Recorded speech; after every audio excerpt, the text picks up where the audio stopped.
الاستعداد للاستقلالية لخوض معركة كبيرة، وهي الخروج من هذه الحكومة والانتقال إلى صف المعارضة إلى جانب الشعب المغربي الذي اكتوى بالزيادة في الأسعار من طرف هذه الحكومة، وكذلك اكتوى بسوء تدبير الشأن العام. ولهذا نلاحظ على أن الاستقلالية والاستقلاليين يرحبون بقرار المجلس الوطني بالانسحاب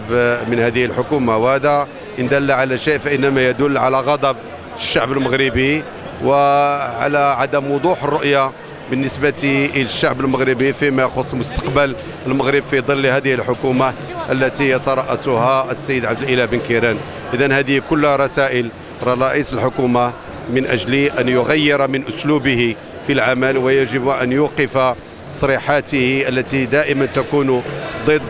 إرادة الشعب المغربي، وأن يعمل بالليل والنهار من أجل الوفاء